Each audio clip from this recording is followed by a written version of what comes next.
राधे कृष्णा आप सभी को। सावन के महीने में पंचमी के दिन नाग पंचमी का त्यौहार मनाया जाता है। नाग देवता की पूजा की जाती है। घर में गोबर से नाग बनाकर और मंदिर में जाकर भी इनकी पूजा की जाती है। माना जाता है कि इससे सर्पदंश का भय दूर होता है, साथ ही धन धान्य भी प्राप्त होता है। इस संबंध में नाग पंचमी की कई कथाएं भी प्रचलित हैं। भविष्य पुराण के पंचमी कल्प में नाग पूजा, नागों की उत्पत्ति और उनके द्वारा पंचमी तिथि को खास बनाए जाने के कारण का जिक्र कहा गया है। दरअसल जब सागर मंथन हुआ था, तब माता की आज्ञा ना मानने के कारण इन्हें शाप मिला कि राजा जन्मेजय के यज्ञ में जलकर तुम सभी भस्म हो जाओगे। तब घबराए हुए नाग ब्रह्मा जी की शरण में पहुंचे। ब्रह्मा जी ने इन्हें बताया कि जब नागवंश में महात्मा जरत्कारु के पुत्र आस्तिक होंगे, वह आप सभी की रक्षा करेंगे। जिस दिन ब्रह्मा जी ने नागों को रक्षा का उपाय बताया था, वह पंचमी तिथि थी। आस्तिक मुनि ने सावन की पंचमी को ही नागों को यज्ञ में जलने से बचाया और इनके ऊपर दूध डालकर जलते हुए शरीर को शीतलता प्रदान की। इस समय ही नागों ने आस्तिक मुनि से कहा कि पंचमी को जो भी मेरी पूजा करेगा उसे नागदंश का भय नहीं रहेगा। तब से पंचमी तिथि के दिन नागों की पूजा की जाती है। इसके अलावा एक और पौराणिक कथा है, जिसमें प्राचीन काल में एक सेठ जी के 7 पुत्र थे। सातों के विवाह हो चुके थे।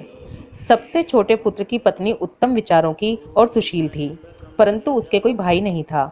एक दिन बड़ी बहू ने घर लीपने को पीली मिट्टी लाने के लिए सभी बहुओं को साथ चलने को कहा, तो सभी डलिया और खुरपी लेकर मिट्टी खोदने लगी। तभी वहां एक सांप निकला, जिसे बड़ी बहू खुरपी से मारने लगी। यह देखकर छोटी बहू ने उसे रोकते हुए कहा कि मत मारो इसे, ये बेचारा निरपराध है। यह सुनकर बड़ी बहू ने उसे नहीं मारा।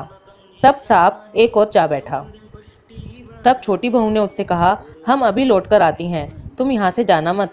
यह कहकर वह सबके साथ मिट्टी लेकर घर चली गई और घर के कामकाज में लगकर सांप से किया हुआ वादा भूल गई। जब उसे दूसरे दिन यह बात याद आई, तो सबको साथ लेकर वहां पहुंची।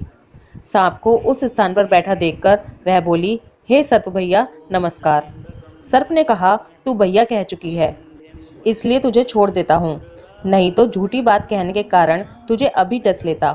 वह बोली, भैया मुझसे भूल हो गई, उसकी क्षमा मांगती हूँ। तब सर्प बोला, अच्छा तू आज से मेरी बहन हुई और मैं तेरा भाई हुआ, तुझे जो मांगना हो मांग ले। वह बोली, भैया मेरा कोई भाई नहीं है, अच्छा हुआ जो तू मेरा भाई बन गया।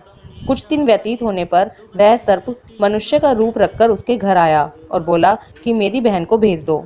सबने कहा कि इसके तो कोई भाई नहीं था, तो वह बोला, मैं दूर के रिश्ते में इसका भाई हूँ, बचपन में ही बाहर चला गया था। उसके विश्वास दिलाने पर घर के लोगों ने छोटी बहू को उसके साथ भेज दिया।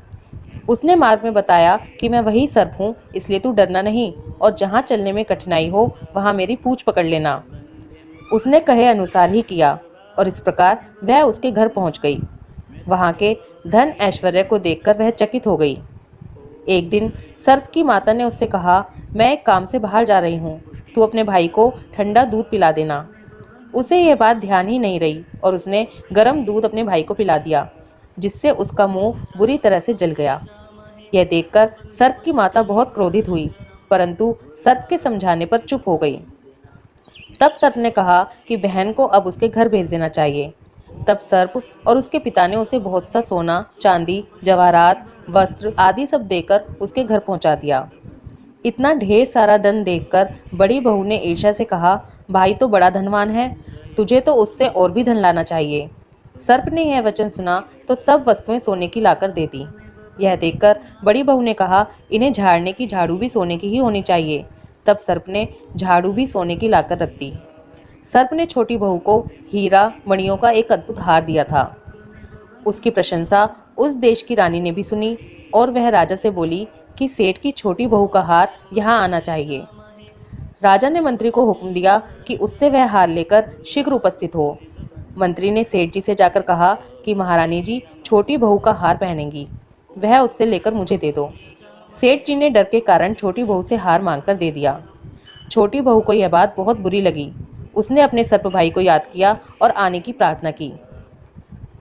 जब सर्प आ गया तो वो बोली, भैया रानी ने हार छीन लिया है, तुम कुछ ऐसा करो कि जब वह हार उसके गले में रहे तब तक के लिए सर्प बन जाए, और जब वह मुझे लौटा दे तब हीरों और मणियों का हो जाए। सर्प ने ठीक वैसा ही किया। जैसे ही रानी ने हार पहना वैसे ही वह सर्प बन गया। यह देखकर रानी चीख पड़ी और रोने लगी। यह देखकर राजा ने सेठ जी के पास खबर भेजी कि छोटी बहू को तुरंत भेजो। सेठ जी डर गए कि राजा ने ना जाने क्यों बुलाया है। वे खुद छोटी बहू को साथ लेकर उपस्थित हुए। राजा ने छोटी बहू से पूछा, तूने क्या जादू किया है? मैं तुझे दंड दूंगा। छोटी बहू बोली, हे राजन, धृष्टता के लिए क्षमा कीजिए। यह हार ही ऐसा है कि मेरे गले में हीरो और मणियों का रहता है और दूसरे के गले में सर्प बन जाता है। यह सुनकर राजा ने वह सर्प बना हार उसे देकर कहा, अभी पहनकर दिखाओ। छोटी बहू ने जैसे ही उसे पहना वैसे ही हार हीरों और मणियों का हो गया। यह देखकर राजा को उसकी बात का विश्वास हो गया और उसने प्रसन्न होकर उसे बहुत सी मुद्राएं भी पुरस्कार में दी। छोटी बहू अपने हार को लेकर घर लौट आई। उसके धन को देखकर बड़ी बहू ने ईर्ष्या के कारण उसके पति को सिखाया कि छोटी बहू के पास कहीं से धन आया है। यह सुनकर उसके पति ने अपनी पत्नी को बुलाकर कहा, ठीक ठीक बता कि यह धन तुझे कौन देता है। तब वह सर्प को याद करने लगी। तब उसी समय सर्प ने प्रकट होकर कहा, यदि मेरी धर्म बहन के आचरण पर संदेह प्रकट करेगा तो मैं उसे खा लूँगा। यह सुनकर छोटी बहू का पति बहुत प्रसन्न हुआ और उसने सर्प देवता का बड़ा सत्कार किया। उसी दिन से नाग पंचमी का त्यौहार मनाया जाता है और स्त्रियां सर्प को भाई मानकर उसकी पूजा करती हैं। ये थी नाग पंचमी की 2 पौराणिक कथाएं। नाग पंचमी के दिन इन कहानी को सुनने से सांप दंश के भय से मुक्ति मिलती है और धन धान्य की वृद्धि होती है।